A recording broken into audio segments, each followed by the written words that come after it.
നിത്യജീവിതത്തിൽ QR code ഉപയോഗിച്ച് പല കാര്യങ്ങളും ചെയ്യുന്നവരാണ് നാം ഓരോരുത്തരും. പണമിടപാടുകൾ മുതൽ ഹോട്ടൽ മെനു വരെ ഇന്ന് QR കോഡ് വഴിയാണ്. ഒരു കാര്യത്തെക്കുറിച്ച് കൂടുതൽ വിവരങ്ങൾ മറ്റുള്ളവർക്ക് നൽകാനും അവ QR കോഡിൽ സജ്ജീകരിക്കുന്ന ഒരു രീതിയുണ്ട്. ഇനി QR കോഡ് സ്കാൻ ചെയ്യുമ്പോൾ ഈ കാര്യങ്ങൾ അറിഞ്ഞില്ലെങ്കിൽ 8ന്റെ അല്ല 88ന്റെ പണി കിട്ടുമെന്നാണ് പോലീസ് പറയുന്നത്. QR കോഡ് ഉപയോഗിച്ച് ഒരു ലിങ്ക് തുറക്കുമ്പോൾ URL സുരക്ഷിതമാണെന്നും വിശ്വസനീയമായ ഉറവിടത്തിൽ നിന്നുമാണ് വരുന്നതെന്നും ഉറപ്പാക്കേണ്ടത് പ്രധാനമാണ്.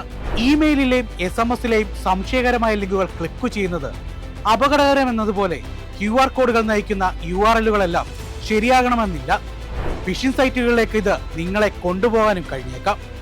QR കോഡ് സ്കാനർ ആപ്പ് സെറ്റിംഗ്സിൽ ഓപ്പൺ URL ഓട്ടോമാറ്റിക്കലി എന്ന ഓപ്ഷൻ നമ്മുടെ യുക്തിയാനുസരണം സെറ്റ് ചെയ്യാം. നമ്മുടെ അറിവോടെ വെബ്സൈറ്റുകളിൽ പ്രവേശിക്കാനുള്ള അനുമതി നൽകുന്നതാണ് ഏറ്റവും ഉചിതം.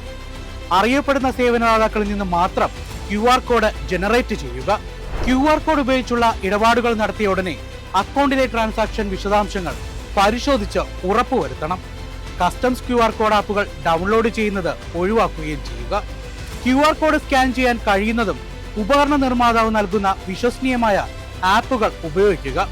ഏതൊരു ടെക്നോളജിക്കും ഗുണത്തിനൊപ്പം ചില ദൂഷ്യവശങ്ങൾ കൂടിയുണ്ടെന്ന് മനസ്സിലാക്കുന്നത് കൂടുതൽ കരുതലോടെ ഇവയെ സമീപിക്കാൻ സഹായിക്കും.